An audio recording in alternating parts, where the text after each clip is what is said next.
Hello, dear friends. We are discussing some of the parts of the chapter Fundamental Unit of Life, and that is the cell. We have discussed earlier the cell envelope and the part related with that and function with that.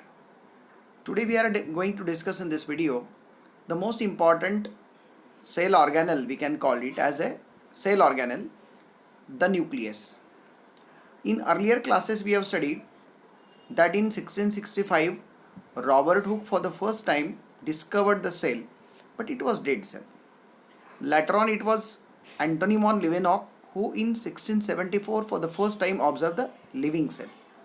So from 1674 to 1831, that much time required to discover that within the cell there is present a very important structure that actually master the cell and control all the metabolic processes that are happening within the cell, and that structure is called as nucleus. So that's important part. We can call it as a brain of the cell, control center of the cell, master of the cell, and that nucleus we are going to study. Why it is so called, we have to find it out after the discussion in this particular video. As it is being written, you can also observe it's the most essential organelle that is present in the cell and that control the cell's activity. It is actually controlling the metabolism by the synthesis of enzymes. Enzymes are actually biochemical catalysts that enhances the rate of chemical reactions that is occurring in the cell cytoplasm. But enzymes are proteins, and proteins are the chains of amino acids. This linking of amino acid is occurring under the control of DNA genetic material present within the nucleus, and thereby nucleus is said to be controlling unit. Nucleus contains various aspects. In the structural aspect we will discuss in detail, but the most important genetic material DNA, which carries the genetic information. Beside that, it directs the synthesis of proteins. Nucleus plays a central role in the cellular reproduction, the process by which the single cell divides to form new cells. Yes, in the beginning, when we have studied the definition of cell, we have seen that the cell is not only structural and functional unit, but it is a self-multiplying, self-reproducing entity unit. And this self-duplicability that we call cell division lies in the genetic material that is present within the cell, and therefore nucleus is very important. Nucleus also plays a crucial role in determining the environment of the cell and the way the cell will develop and what form it will exhibit at maturity by directing the chemical activities of the cells. What does it mean? Try to understand, dear friends, that in multicellular organism like us, human being, our life begins from a single cell that we call zygote. But zygote controls division, and it divides and divides, redivides to form 16-celled embryo, and later on this 16-celled continuously multiplies, then not only form the cells but forms the different types of tissue by differentiation, and this tissue organized into body organs and then body. So all these directional developmental changes, they are being controlled by the genes present on the genetic material DNA that is present within the nucleus, and therefore it is the nucleus that decide the fate of the development of any organism. So that's wonderful structure of the nucleus that we are going to learn in this video. What is the structure of nucleus that we have to see? Typical nucleus consisting of four important parts. They are of course the outermost typical nuclear membrane, which is a double layered unit membrane like plasma membrane. Okay, it is a bi-lipid layer containing proteins in them, and therefore it is semi-permeable, allows certain metals to go in and out. It possesses many pores. Yeah, these are the areas where it is very very thin, and therefore some of the material that cannot pass the nuclear membrane can pass through in and out of the nucleus. This nuclear membrane is also very typical, and it produces very long network of tubular and sac-like structure that we call endoplasmic reticulum on its external surface. And this nuclear membrane, of course, being the outermost membrane of this ball-like structure of the nucleus, control the exchange of material. Okay. Inside the nuclear membrane, there is present nucleoplasm. Okay, it is a kind of a cellular fluid or nuclear fluid, especially containing nucleotides. Yes, these are the building blocks of DNA and RNA. Okay, so these are called nucleotides. They are particularly present in nucleus. Then there is another important body that we call nucleolus. In fact, it is the area where RNA and ribosomes are synthesized. Of course, with the help of DNA present within the nucleus. So, nucleus also plays important role. There may be one nucleolus, or there may be two, or there may be many nucleolus, depending upon the metabolic status of the cell. Then the most important part that we have to understand the nucleus contain is chromatin. Yes.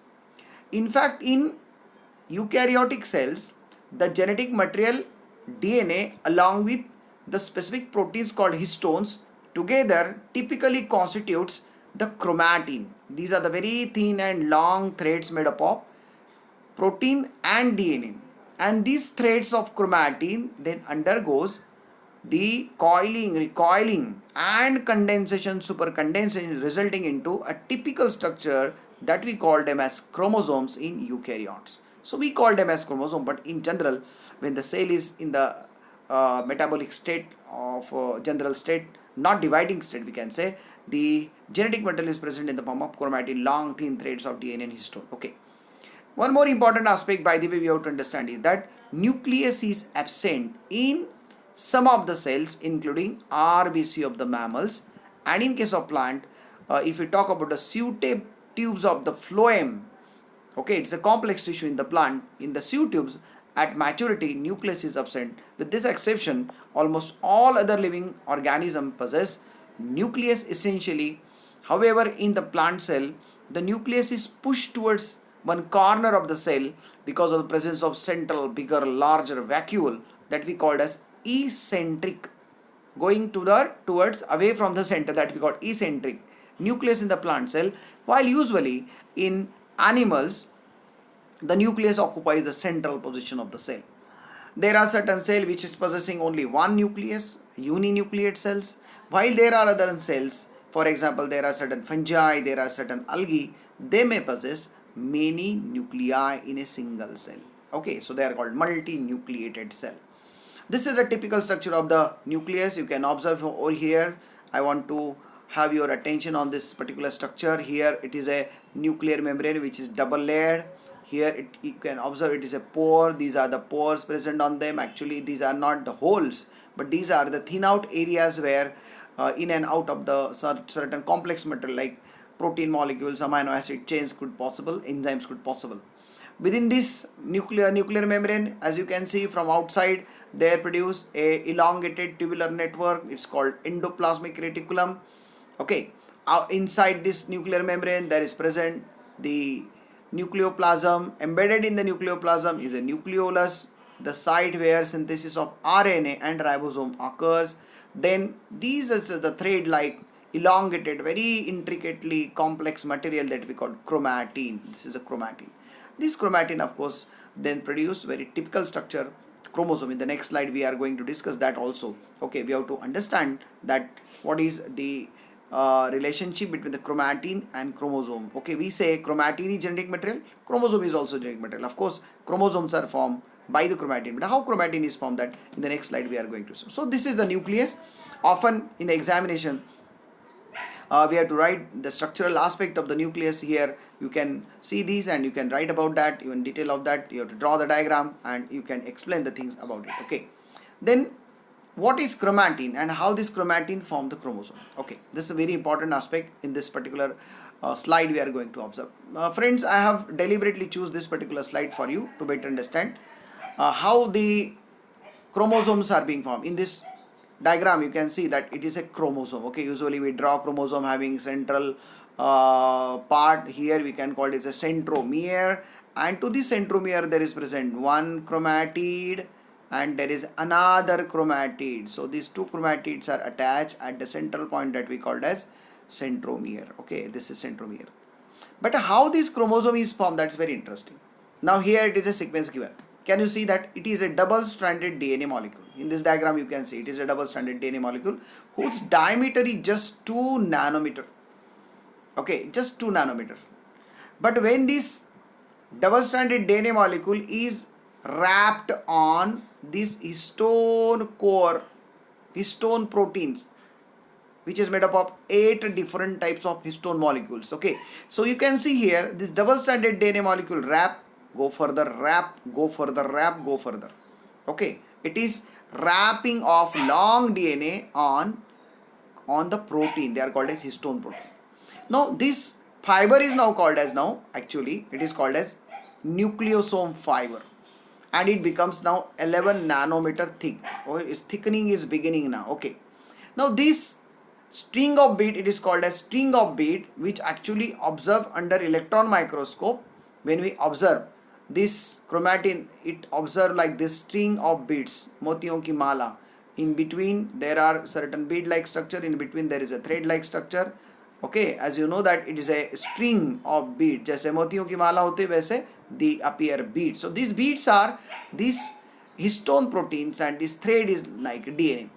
This fiber then further undergoes multiple condensation. It becomes 30 nanometers. Then it fold and refold like this. As a result, it becomes 300 nanometer thick.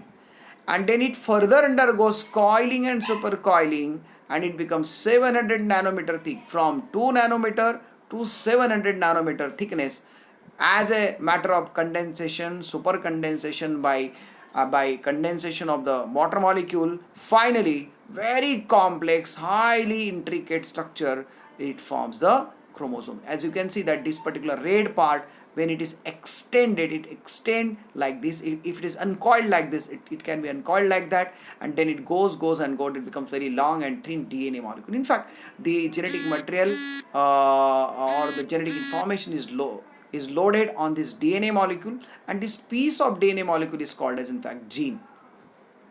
Now, one more aspect we have to understand here is that this DNA molecule, when wrap on the protein molecule, form the chromatin molecule, and there are certain areas where these chromatin is very complexly get entangled.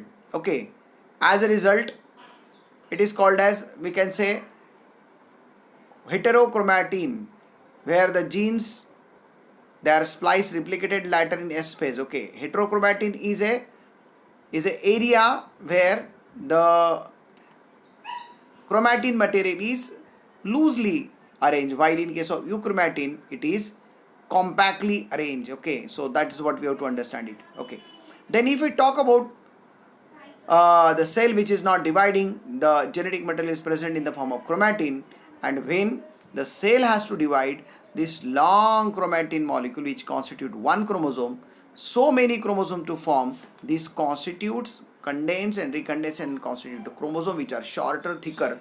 They arrange systematically on the cell plate and then get separated from each other. That's what happens during the cell division. Okay, so this is the nucleus and the genetic material present in the nucleus that we have to understand. So if you like this video, you please click the button of like, subscribe this channel so that you get notifications for the next topic that I have explained for you. With this I conclude for this video. Thank you very much.